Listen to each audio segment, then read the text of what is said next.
Bem-vindos a mais um episódio do Desgoverno, um podcast conduzido por 3 alunos de Ciência Política do ISCTE, promovido por esse mesmo núcleo de estudantes, para uns um perigoso liberal, mas com preocupações sociais reconhecidas por mim, um socialista que também reconhece as virtudes do mercado livre, ainda com muitas reformas que têm de ser necessárias. E a nossa última e certamente não menos importante adição à equipa, o primeiro episódio, uma conservadora liberal que faz questão de levantar temas e causas mais desconfortáveis ao seu quadrante político-partidário. Tem 29 anos, mestre em gestão e é deputado à Assembleia da República pelo PSD. Em julho de 2020, após o primeiro confinamento, foi eleito líder da juventude do mesmo partido, derrotando a sua colega jovem do Parlamento, Sofia Matos. Recandidata-se agora, afirmando estar na linha da frente no combate à maioria absoluta do Partido Socialista, mas também, passo a citar, na linha da frente da urgente modernização e reforma interna do PSD. Lá iremos. Com as suas meias laranjas, prometeu dar tudo por oeiras e até saltou de um avião onde o vernáculo não esteve ausente. Recusou os pelouros do Executivo Camarário liderado por Isaltino Moraes, não concordando com a decisão da liderança da sua conselhia. O nosso convidado é, portanto, Alexandre Poço. Bem-vindo, Alexandre. Muito bem, obrigado. Obrigado pelo convite. Obrigado a nós.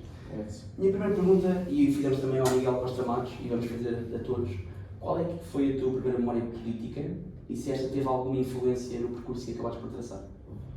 Memória política, estamos a falar, portanto, de memória antes ainda de fazer política. Sim.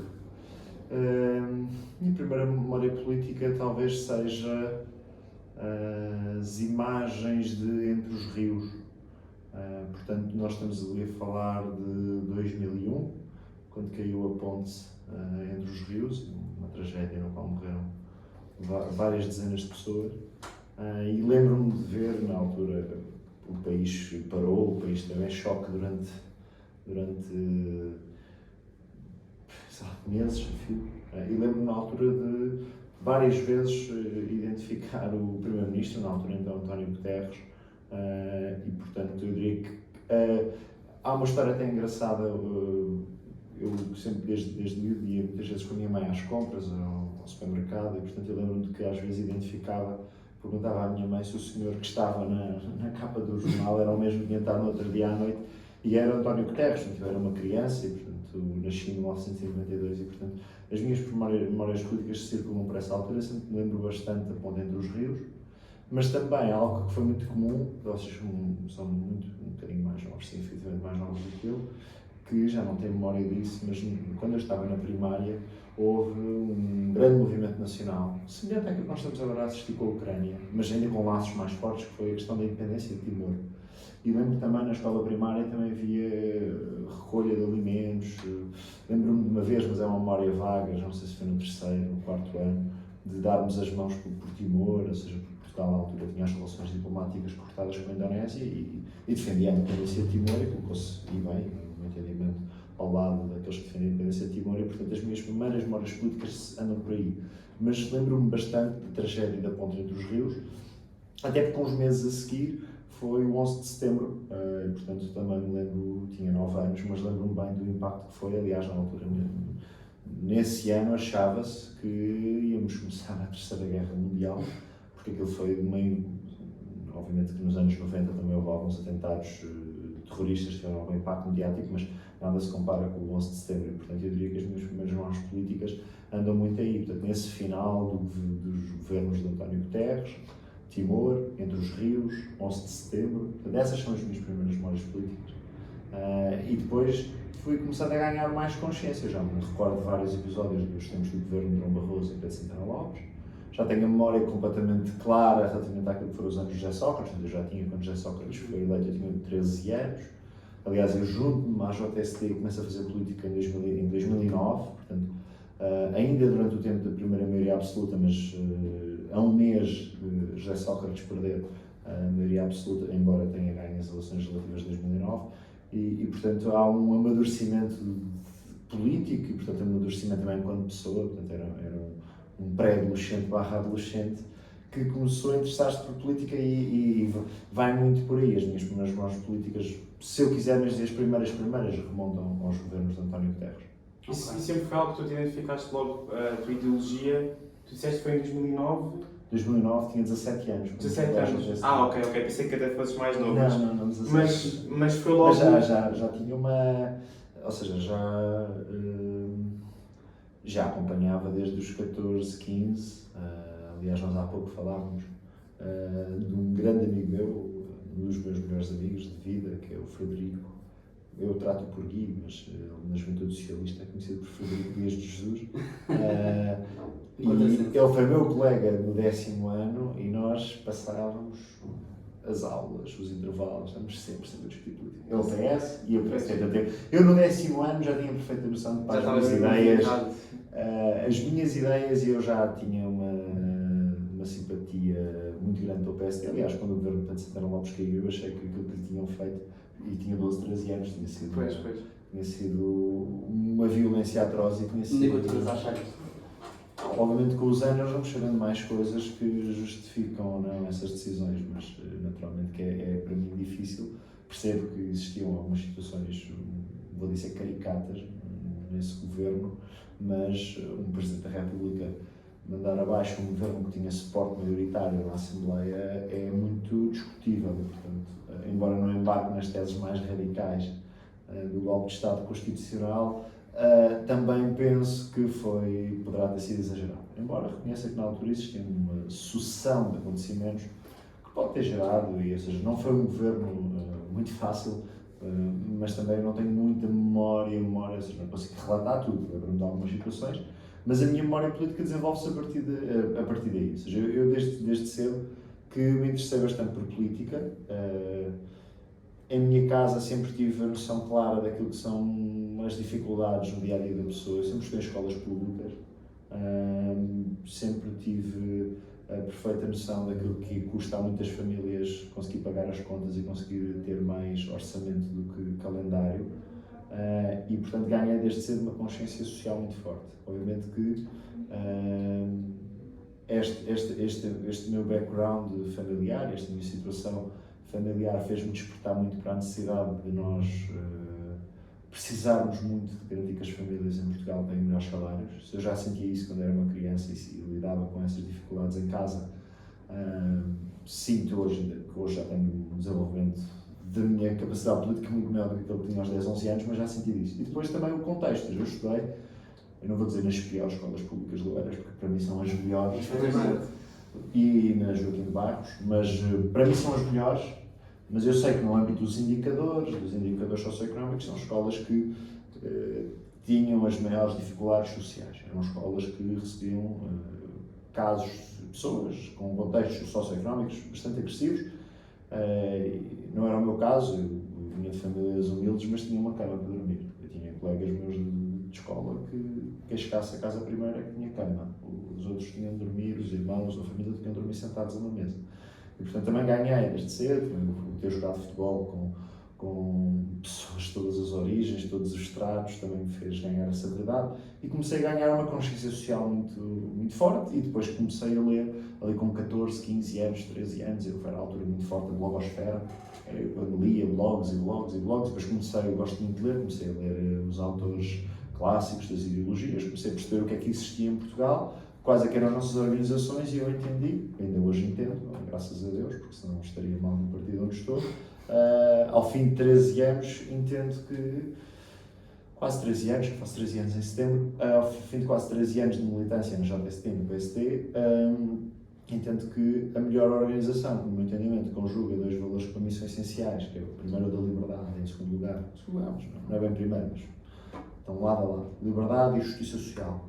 A criança é iniciativa privada com igualdade de oportunidades.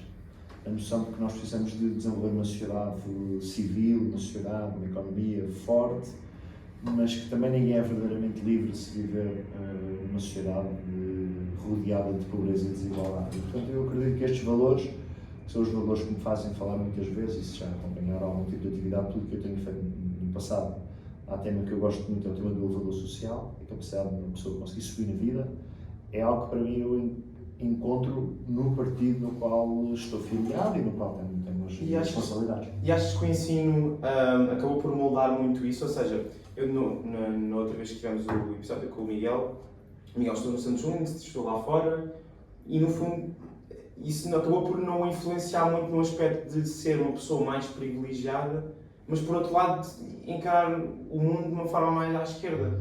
Achas que o facto de estar... Não. Achas que o ensino pode moldar a pessoa? Eu não faço considerações sobre a ligação entre as ideias. Posso ter a minha opinião, mas eu não gosto de fazer juízos sobre os outros de intenção. Para mim, a política discute-se com argumentos e, portanto, não faço nenhum tipo de considerações sobre isso. Nós podemos ter pessoas que vêm de meios muito abastados e que são de extrema esquerda ou que são de extrema direita ou vice-versa.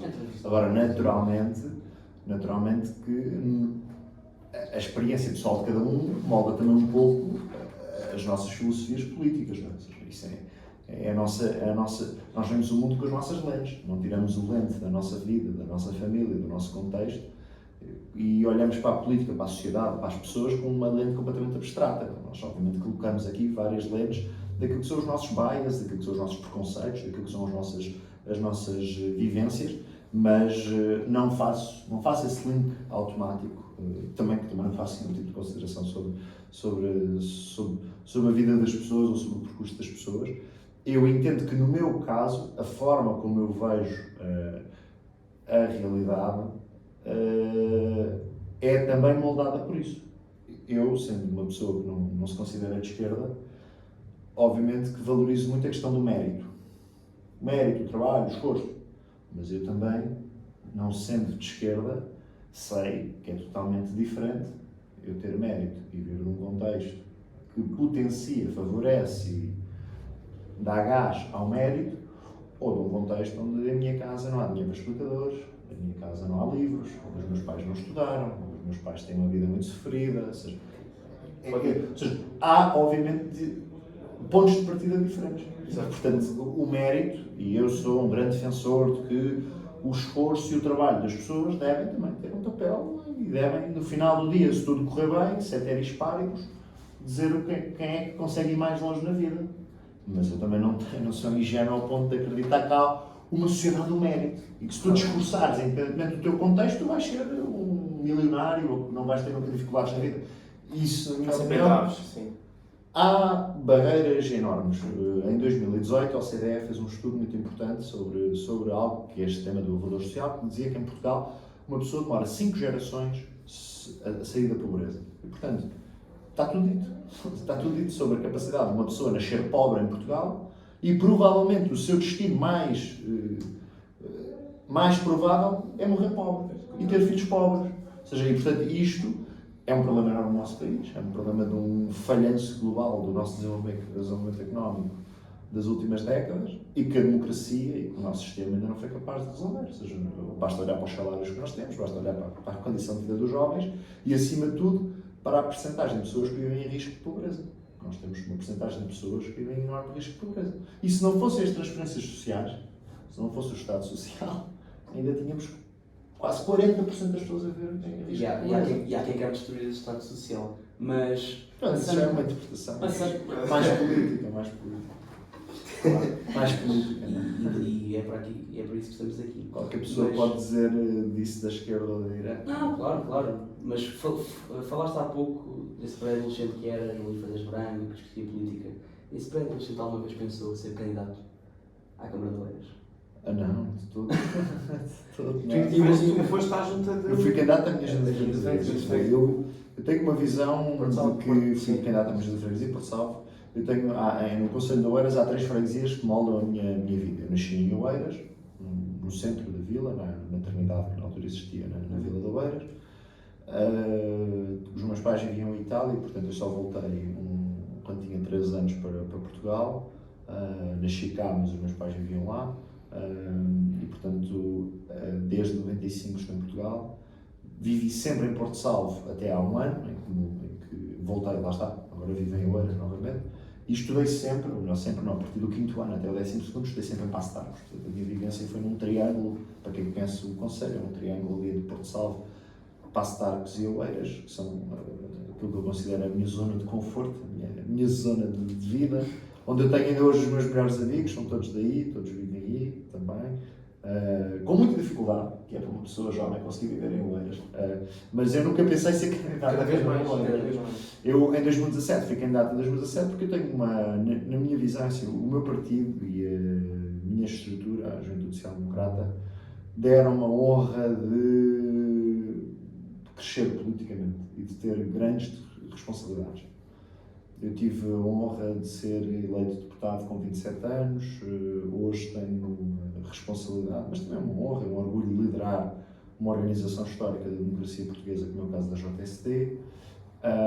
Sempre tive um caminho em que eu sinto que o partido e as pessoas do partido sempre depositaram em mim muita confiança, que me permitiu a mim crescer politicamente, ter espaço público, ter voz pública, ter acesso mediático. E, portanto, eu também penso que, aí ao longo do meu percurso, já demonstrei isso, que tenho também estar sempre disponível para, quando é mais difícil, dar a cara pelo meu partido. Eu tenho este sentido, esta é uma coisa um bocado, não é bem clubística, mas é aqui quase uma coisa de uma ligação afetiva de o partido permite-me isto, então eu também tenho que dar em troca. E não, ou seja, eu também não posso querer uma militância que só serve quando é para os momentos altos. Claro.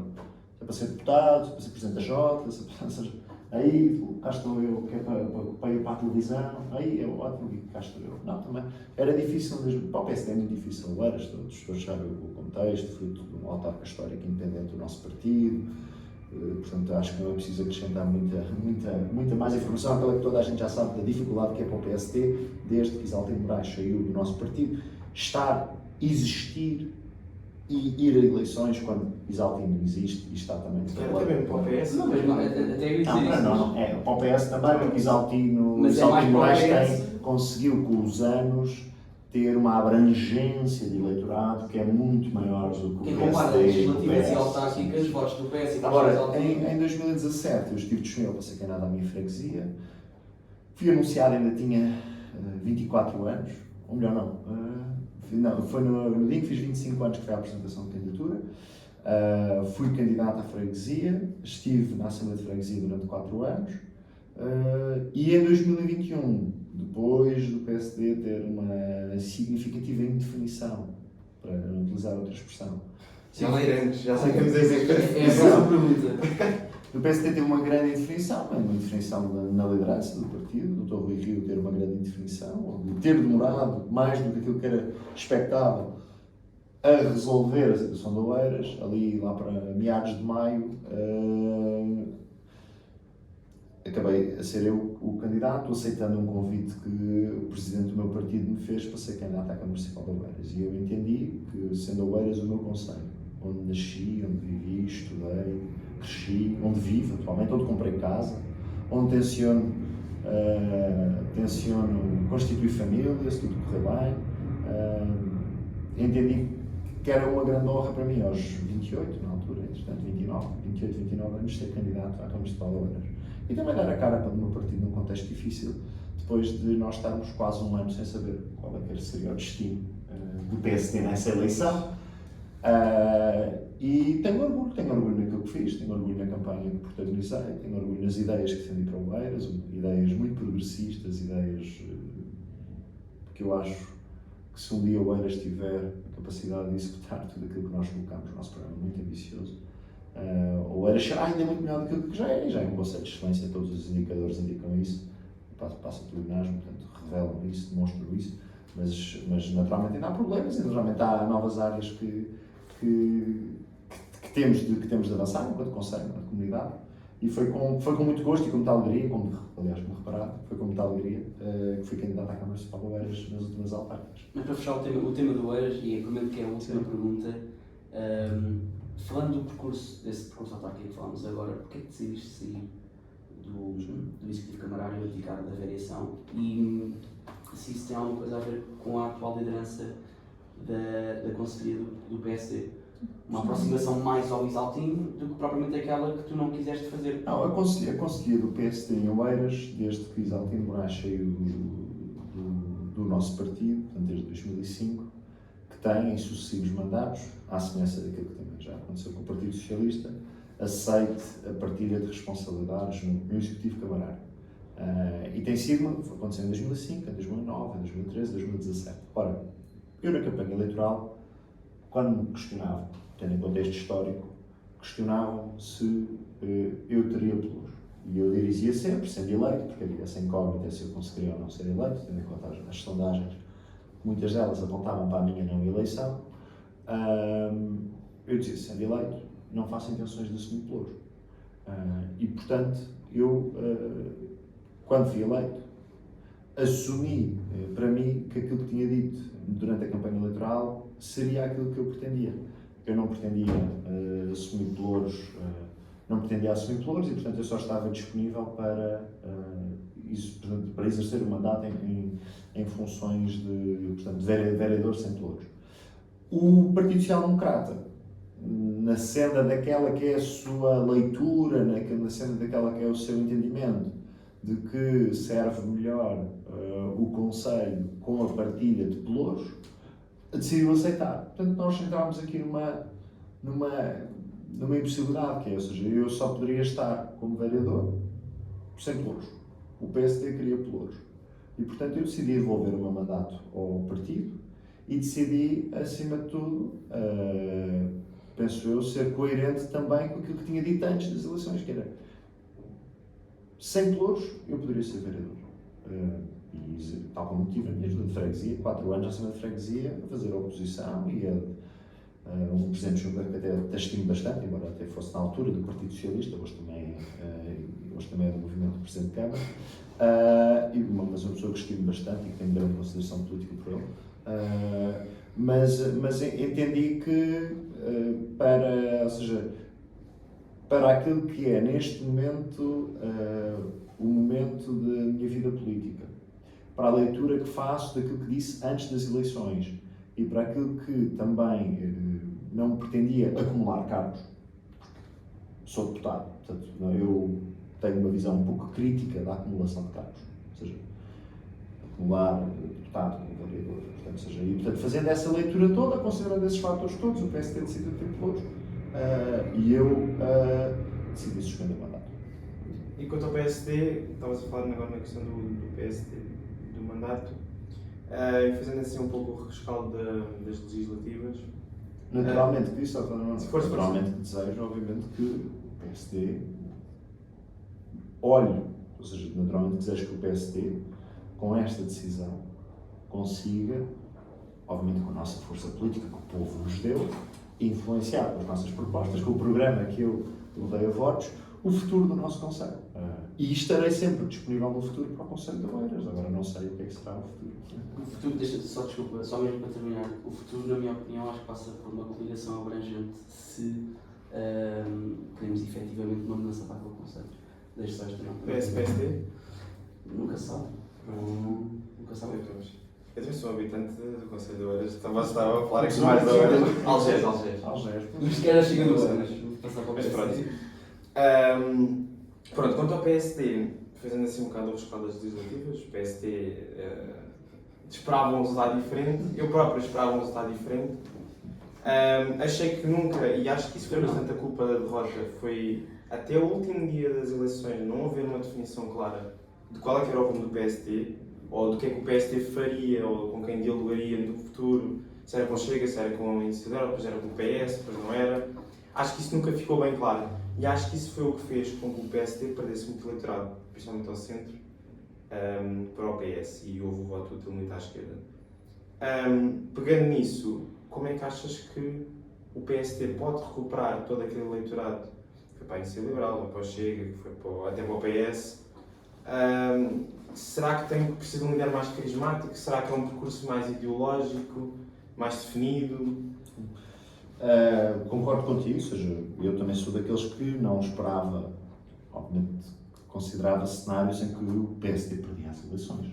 A gente faz esses cenários, mas nesses cenários eu confesso que às vezes imaginaria que o Partido Socialista pudesse ganhar por 3, 4 pontos, 5, 6, ou seja, não vou dizer, eu previ isto, não previ, ou seja, eu achava que o PSD estava a disputar e podia vencer as eleições. E portanto acabámos depois com o resultado que tivemos, que foi uma vitória expressiva e uma maioria clara de António Costa e do Partido Socialista. Eu não entendo que o PSD tenha um problema de identidade ou de posicionamento ideológico. Ou seja, o PSD não tem problema de programa, não tem problema de ideologia, não tem um problema de identidade. Eu não entendo. Não faço essa análise. Eu entendo, sou daqueles que acham que o PSD é um partido naturalmente de vocação maioritária e, portanto, um partido que não pode nunca internamente fazer purgas, um partido em que internamente cabem várias sensibilidades. É um partido onde cabem sociais-democratas, o estilo da social-democracia que o PSD defende há quase 50 anos, cabem liberais, cabem conservadores, cabem democratas cristãos. Porque o PSD, e eu partilho desta opinião, porque terá mais pessoas que partilham desta opinião, aquilo que sempre os nossos adversários, sempre os nossos detratores, sempre até aqueles que, em 74 e 75, nos queriam ilegalizar, diziam era que o PSD não tinha uma fraqueza do partido, era a sua indefinição ou o seu espectro ideológico um pouco incerto, cinzento, turvo. Eu considero isso a força do nosso partido. Eu considero que o PSD não ser um partido vincadamente ideológico, um partido que olha para a realidade e coloca na realidade sempre a receita ideológica. Então, este assunto, ok, qual é a receita ideológica? É esta. Um partido que sabe que por vezes precisa de responder com medidas que nós podemos considerar que são mais à esquerda, outras que são medidas que consideramos mais à direita, e um partido que naturalmente que é um partido, e que acho que faz um contraponto com o Partido Socialista, sendo que o Partido Socialista é o maior partido do centro-esquerda e da esquerda portuguesa, e nós o maior partido do centro-direita e da direita portuguesa, faz um contraponto. O Partido Socialista sempre teve uma visão mais socializante da sociedade, e nós temos uma visão mais libertadora da sociedade. E, portanto, eu entendo que o país não pode ter 80% ou 85% ou 90% de partidos de esquerda. Ou de visões de esquerda. Ou de esquerda em diferentes matizes. Então não concordas com a estratégia do Rui Rio de alinhar o partido ao centro-esquerda, como ele dizia, ou ao centro mais à esquerda? Neste momento, e estando o PSD há escassos dias de iniciar um período eleitoral, eu poderia agora fazer aqui um género de ajuste de contas com o passado. Eu não gosto de fazer essas coisas. Os meus posicionamentos dentro do PSD eu sempre os tornei bastante claros. Nunca me escondi. Sempre disse em cada eleição quem é que apoiava, com quem é que estava. Entendo que tenho esta visão para o partido, do ponto de vista ideológico, um grande partido onde cabem várias matizes ideológicas em torno de uma ideia do país, mas que tem alguns pontos comuns. Naturalmente, quais são os pontos comuns? O personalismo, da tradição de Mounier, o humanismo, o reformismo, o europeísmo, o pragmatismo na ação política e valores que eu falei no início desta conversa.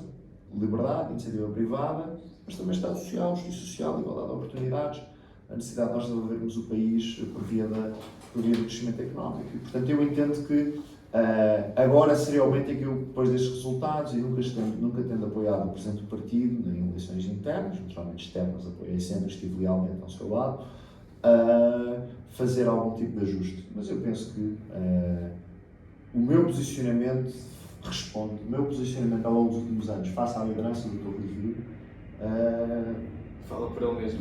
Exato. Fala por ele mesmo. Ainda acerca do futuro do Partido Social Democrata, eu tenho uma última questão a colocar-te. Sabemos, pronto, como desde já aqui explorámos, que os últimos resultados têm vindo a pôr a descoberto muitas fragilidades do PSD. Possivelmente fragilidades que têm vindo a ser descuradas ao longo do tempo e, portanto, esta também é uma questão que me assombra por vezes.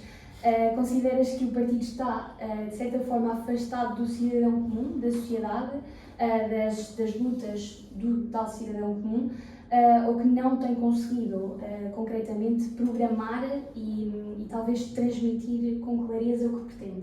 Ou seja, não é tanto no sentido de que aquilo que está estabelecido não é claro, mas se calhar a transmissão pode não ser a mais inequívoca.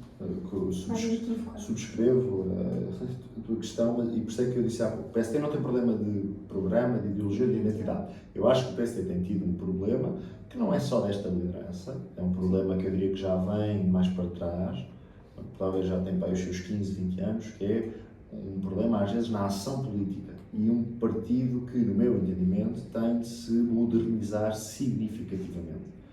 Um partido, por exemplo, o Partido Socialista também terá, já não está no governo, ninguém fala disso, quando o PS for para a oposição também vão fazer essa catarse, mas o PSD neste momento tem de perceber que estamos em 2022, o partido tem de ser muito mais moderno do que aquilo que é, tem de ter estruturas profissionais dentro do partido que prestam apoio aos trabalhos políticos do partido, nomeadamente do Presidente do partido. Temos de ter equipas de apoio profissionais. Temos de modernizar e melhorar substancialmente a nossa comunicação.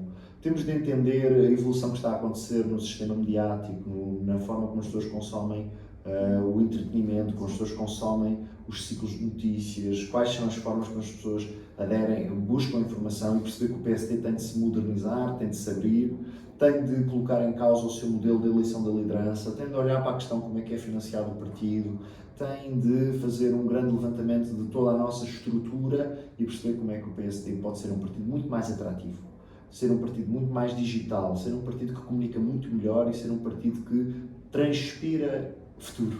Um partido que, face até a novos adversários à nossa direita, consegue perceber que já não estamos em 1987, já não estamos em 1991, estamos em 2022 e, portanto, em 2022 nós preparamos-nos para um ciclo de oposição, onde, naturalmente, além destas... Por isso é que eu defendo que o PSD tem de fazer uma grande reforma interna, mas uma reforma interna onde primeiro nós haja um relativo consenso, se possível, um relativo consenso sobre o que está a falhar no PSD enquanto organização. Porque é que nós até conseguimos ter desempenhos autárquicos em vários municípios e vitórias significativas? Porque é que hoje conseguimos liderar 2 regiões autónomas, mas não conseguimos ganhar eleições nacionais? E porque é que estaremos 11 anos na oposição? E depois ter um programa de modernização, de refrescamento, de abertura do PSD à sociedade civil. E nós temos instrumentos dentro do partido para fazer isso. Temos o Conselho Estratégico Nacional que o Rui Rio criou, temos o Instituto Francisco Sá Carneiro, temos as nossas estruturas autónomas, a JSD, os trabalhadores, os autarcas, temos um grupo parlamentar, temos os deputados europeus, temos mais de 100 presidentes de Câmara. Portanto, há massa crítica, há pessoas. Eu espero que o futuro do PSD passe também, além, naturalmente, de uma postura crítica, de uma fiscalização que tem de ser maior. Porque nós sabemos que o Partido Socialista, quando tem maioria absoluta, bem, se estes últimos anos já foram o que foram, a sucessão de escândalos e de situações pouco honrosas para o interesse público e para o Estado, num governo minoritário, temos de ficar naturalmente na expectativa de como é que será um governo de maioria absoluta, até porque o último, e temos de dizer, o último governo de maioria absoluta do Partido Socialista não foi famoso. E, portanto, nós temos de, naturalmente, fazer o trabalho da oposição diária, constante, firme, acutilante. Somos o maior partido da oposição. Vamos ter um novo desafio de lidar com duas novas forças políticas à direita, com o impulso e a energia dos resultados eleitorais. O Partido Socialista esmilhafrou a extrema-esquerda está reduzida a uma insignificância depois do abraço duro que receberam do Partido Socialista. Voltarão também à rua, voltarão à sua essência originária e, portanto, o PSD tem a responsabilidade de, num novo contexto político, uma nova circunstância política, perceber que tem de fazer uma oposição constante e a fiscalização que o PSD tem de fazer à atividade do governo tem de aumentar. Porque o Partido Socialista passa a ter mais condições para governar, mas também para errar, e naturalmente a oposição tem de estar lá, não tem de estar para criticar tudo, mas tem de, para, nos erros e nas ações que o Partido Socialista possa agir de forma errada, naturalmente o PSD fiscalizar. Mas no geral, aquilo que eu entendo do PSD, o PSD precisa de uma grande reforma interna. Nós precisamos de olhar para o nosso partido e perceber como é que conseguimos projetar para a sociedade civil de uma melhor forma. E isto é quase, eu fui consultor antes de ser deputado e, portanto, vejo muito esta forma de nós temos de quase desenhar um plano estratégico para o futuro do partido e temos de concordar primeiro em ponto de situação, fazer a nossa SWOT analysis, nós temos de fazer nosso mapa, estruturar linhas de ação. Eu acho que elas devem passar por modernização, digitalização e reverência na comunicação. Se calhar foi isso que, por exemplo, se calhar a Iniciativa Liberal nesse aspecto da modernização... Isso eu não sei, não faço parte da Iniciativa Liberal. Sim, não, mas estou a dizer... Na maneira que chegaram. Acho que eles, e isso viu-se várias eleições chegarem, essa maneira de eles chegarem através das redes sociais, a parte da comunicação...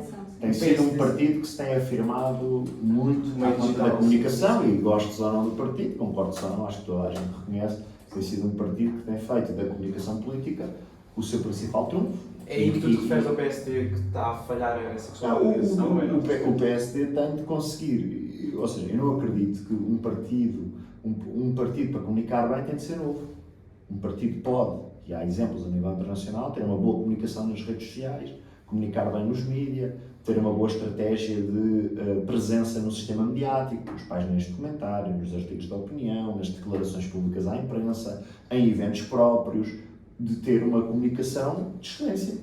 Nós não podemos achar, penso eu, que só pode comunicar bem quem é novo e que os partidos velhos estão condenados ao seu cinzentismo por serem do establishment de 74. Porque senão somos para o campo do marketing comercial, a Coca-Cola então já não vendia nada. Ou seja, continua a vender então está há mais de 100 anos, portanto, seja 100 e tal, já nem sei o ano de nascer, acho que ainda é século XIX. Portanto, o PSD precisa, e para mim isto é o essencial, deixar a discussão ideológica de lado, acabar com a história de o PSD cá dentro cabem estes ou não cabem estes, ou devem sair estes. Não. O PSD cabem todos aqueles que concordem com o nosso programa, todos aqueles que se revejam no nosso humanismo, todos aqueles que se alimentar guerrilhas dentro internas, acho. É assim, um partido e a atividade política tem sempre uma dimensão concorrencial. Portanto, também um partido que não tenha vida interna é um partido que está definhado. Se o PSD deixar de ter qualquer tipo de disputa interna, discussão, eu não sou daqueles que vê a disputa interna como algo negativo. Naturalmente que há momentos e momentos.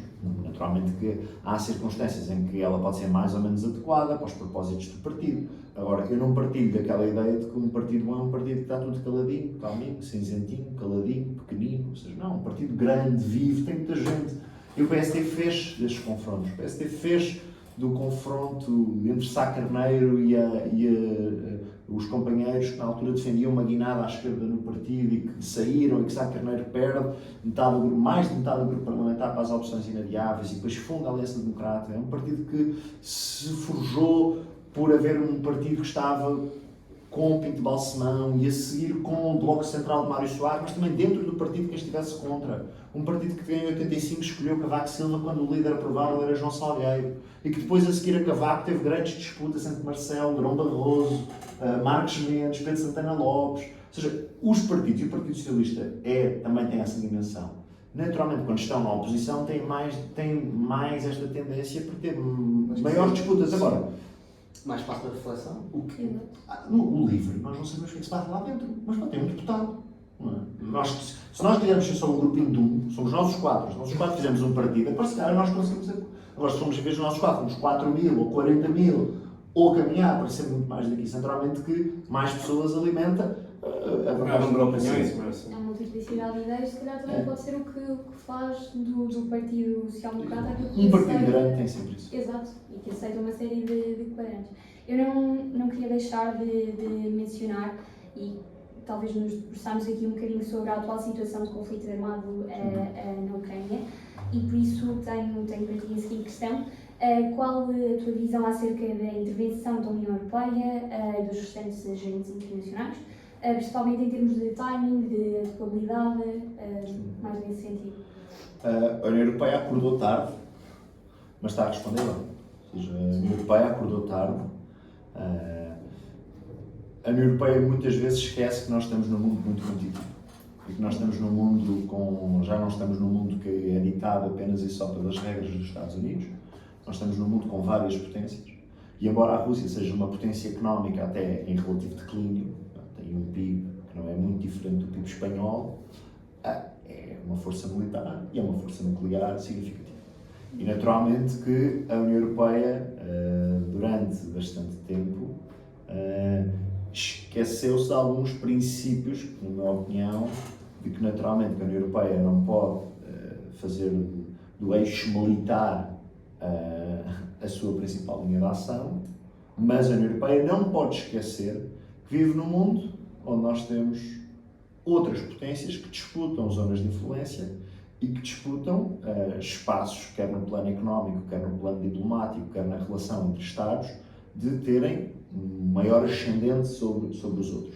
Portanto, eu acho que a União Europeia sai desta situação, e acho que à data de hoje já podemos concluir que a União Europeia claramente ignorou todos os sinais que estavam presentes desde 2014, com a guerra no leste da Ucrânia nos últimos anos, a sabermos o que é que se passava naquelas duas repúblicas que entretanto se autoproclamaram independentes. Portanto, a União Europeia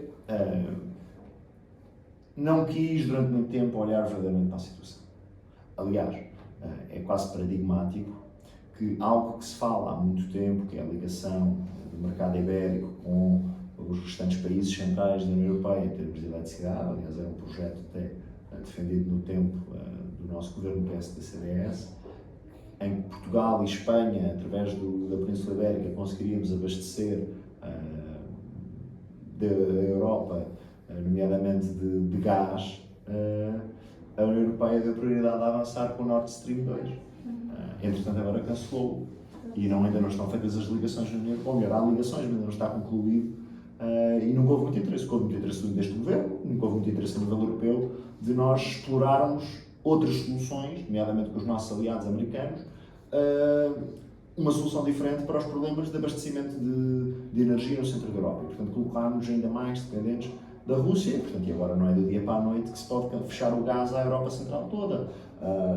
Naturalmente, nós não temos esse grau de dependência, mas basta ver as percentagens de dependência de outros países. Portanto, a União Europeia, eu diria que acho que pode retirar daqui uma grande lição.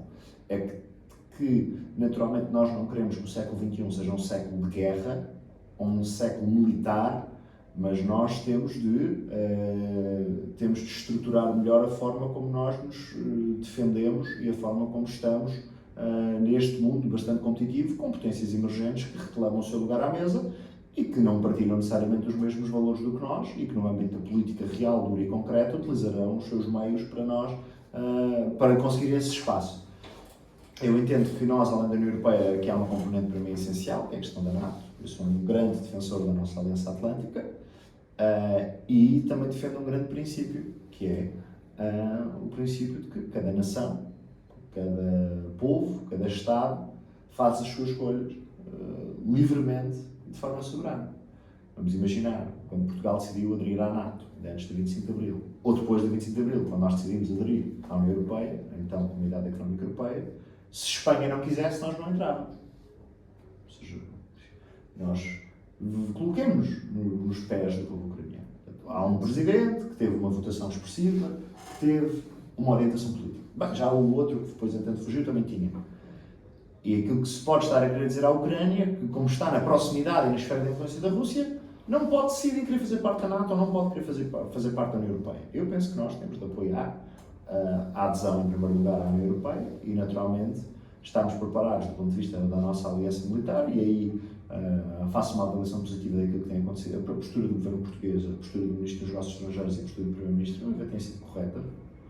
No âmbito do apoio que está a ser dado aos refugiados, já estamos a ver, mais uma vez, tal como aconteceu no Covid, que tem de ser as câmaras municipais, tem de ser os cidadãos, a demonstrar mais proatividade. Estamos a ver isso um pouco por todo lado com as câmaras municipais e com a sociedade civil, e o governo também está a acontecer como aconteceu no início da Covid, que anda sempre atrás do prejuízo.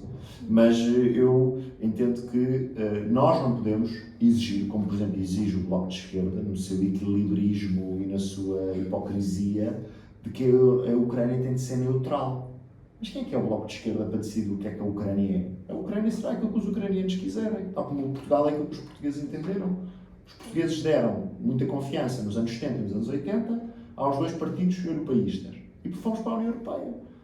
E entramos na União Europeia. Se a Ucrânia e o povo ucraniano decidirem e votarem nos seus líderes para ir para a União Europeia, aliás, basta ver as manifestações do Euromaidan em 2014, jovens com bandeiras da União Europeia a dizer que queriam estar naquela Ucrânia, era a Europa, e portanto eu penso que nós temos de estar, neste caso, ao lado da União Europeia, na questão das sanções económicas, esperar que elas tenham efeito, esperar que elas possam ter efeito, e estar ao lado da Ucrânia, estar aqui ao lado da Ucrânia, dar-lhes todo o apoio que está a ser dado do ponto de vista financeiro, está a ser dado do ponto de vista humanitário, do ponto de vista militar. A discussão, obviamente, tem outro tipo de pontos de interrogação pelo meio, porque há alguns pedidos que o governo ucraniano faz que sabemos que poderão ainda escalar mais a situação, nomeadamente a questão do espaço aéreo, mas a Europa toda vez. Portugal também está a enviar material militar e está a haver um esforço também de se procurar ajudar o governo ucraniano do ponto de vista militar. Obviamente, do ponto de vista humanitário, temos também de estar unidos, essa grande união, esse grande consenso nacional, e ao lado dos nossos aliados, os aliados da NATO e os aliados da União Europeia, de forçar as sanções e de manter a pressão alta nas sanções até que esta invasão militar termine. Eu penso que a Europa, tendo acordado tarde, está até a ter uma resposta efetiva, uma resposta firme à situação. O presidente Biden, esta semana, cancelou todas as importações de produtos petrolíferos russos. A Europa tem sempre aqui outra dependência que não a americana, mas eu penso que nós temos de continuar neste caminho. Apoio ao governo ucraniano, sanções e apertar a Rússia e continuar a manter a via do diálogo. Aliás, hoje era um dia em que havia uma certa expectativa para uma reunião tripartida. Segundo sei, aquilo que já vi nas notícias, acho que ainda não deu em nada. A reunião tripartida mediada pelo governo turco, com o ministro dos Negócios Estrangeiros ucraniano e russo. Eu acho que a via diplomática, por mais que neste momento nós possamos estar todos naturalmente com uma condenação brutal daquilo que está a ser um massacre, ainda ontem, uma maternidade, um hospital pediátrico, as imagens chegam-nos cá e para nós, obviamente, é uma brutalidade enorme, mas temos naturalmente de esperar que a via diplomática possa garantir que rapidamente a invasão termina e a agressão militar da Rússia à Ucrânia termina e que o povo ucraniano possa seguir em frente. Não sabemos ainda como, mas que possa seguir em frente e de preferência com a sua liberdade, porque aqui também está em causa a defesa da liberdade, a defesa da democracia, face a uma agressão de um Estado que não é democrático. Bem, passando agora aqui a uma terceira parte, uma pequena brincadeira de... Nós preparámos aqui uma pequena maldade. Nós vamos estudar duas opções. Bem, é simples, escolhes uma ou outra. O objetivo é não ter justificação, mas quer dar uma frase... Já perceberam que eu falo muito. Sim, mas não tem mal, isso é bom. Nós temos algumas perguntas não conseguimos fazer, mas é normal. Podemos começar por uma que é liberalismo social ou social-democracia? Dá para escolher as duas? Não. Então eu vou responder. Social-democracia à portuguesa. Hayek ou Keynes? Hayek. Rio Montenegro. Essa é complicada, não é? Ou seja, essa não é uma resposta fácil. Ou seja, mas eu penso que não isso já tenho no passado já apoiei Luís Montenegro, tenho trabalhado com o presidente do meu partido, com o presidente do meu partido desde que se foi presidente da Jota, e portanto é que entre Rio e Montenegro eu diria vamos ver, agora vamos ter eleições, mas segundo sei, o Rio já não é candidato. Essa está a passar. João Ferreira ou João Oliveira? Não é fácil. Preferir entre dois comunistas. Mas depende do contexto, não é? Naturalmente, não sei para o quê, não é? Entre João Ferreira e João Oliveira. Aposto que é para a liderança. Sim. Eu tenho sempre muito respeito por aquilo que os outros partidos escolhem. Não acho que deve haver esse princípio. Não sei se fosse para ir num jantar. João Ferreira ou João Oliveira? Assim. João Oliveira. Sim, eu percebo. Até porque o conheço e já troquei umas impressões com ele no Parlamento e, portanto, acho que era um jantar divertido. Embora seja para discordar. Adolfo Mesquita Nunes ou Cecília Meirelles? Adolfo Mesquita Nunes. Fernando Couto ou Carla Castelo? Puxei outra vez o Eiras para cima da mesa. Pois aqui a questão é mais complicada, é que não há uma para quê, não é? Ou seja, é mais complicado. Não é? Portanto, a justificação pode ser uma qualquer. Exato. Temos essa liberdade. Fernando Couto. Partido Social Democrata ou Partido Popular Democrático? Não me ensino qual é. Fica melhor. PPD. Ir às origens. Angela Merkel ou Margaret Thatcher? Margaret Thatcher. PCTP, MRPP ou Chega? Esta foste tu. Aqui a questão, a dificuldade das vossas questões é Como mal, não não é? é? Ou seja, eu não gosto dos dois, portanto é impossível escolher um dos dois. E uma última. A última é Cavaco Silva ou Durão Barroso? Cavaco Silva, Durão Barroso, Cavaco Silva. Pronto, e agora para o final, nós também costumamos trazer sempre uma recomendação cultural. Podes dizer um filme, uma série, um livro, o que tu achas melhor, música. Então sugerimos que não, podemos começar aqui pelo Tomás, se calhar. Sim, eu vou recomendar algo. Pronto, como estamos a falar da Ucrânia, da guerra na Ucrânia e tudo mais, eu vi o Winter on Fire, que é um documentário da Netflix. É a tua É a tua recomendação. recomendação. Sim. Então São duas recomendações iguais. Ok. Pronto, eu tenho uma recomendação que se calhar vai agradar aqui ao Alexandre, visto que ele respondeu à EC. Eu vou responder com um livro que é O Capitalismo e a Liberdade, que eu li há algum tempo, do Milton Friedman. Eu não concordo com muita coisa, mas acho que é um livro espetacular e dá uma perspectiva daquilo que é o puro liberalismo clássico que o Friedman defende, e é bastante interessante. E não é um livro muito grande. E é a minha vez? Sim. Muito bem, então vou fazer aqui uma recomendação, não sei se conhecem, uma plataforma de cinema independente e de clássicos também, que tem ganhado uma popularidade nos últimos anos. Não precisamos de ter todos, a nossa mundo não tem de ser só ou Netflix ou HBO, também há mais coisas. Também há RTP Play, etc. O RTP Arquivo tem coisas muito giras. Eu recomendo-vos a subscrever, ou a ver, se quiserem subscrever, uma plataforma que é o Filmin Portugal, muito boa, tem cinema independente e clássicos.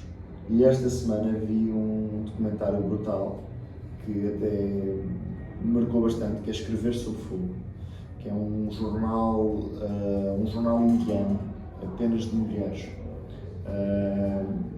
E sobre a dificuldade, não quero fazer spoiler, mas sobre a dificuldade que é para um jornal na Índia, numa província específica da Índia, fazer jornalismo livre, fazer jornalismo independente, apenas e só constituído por mulheres, num país que tem um sistema de castas, num país que tem ainda um caminho longo a percorrer no respeito aos direitos humanos, que é um grande país, naturalmente, com o qual Portugal tem relações até históricas fortes, mas aconselho Escrever Sob Fogo, sobre um conjunto de mulheres que lideram desde 2002 um jornal apenas com repórteres, jornalistas mulheres, num país ainda bastante caracterizado pelas suas tradições e por um preconceito, não quero estar a ser negativo para o povo indiano, mas um preconceito ainda muito forte contra mulheres poderem ser jornalistas.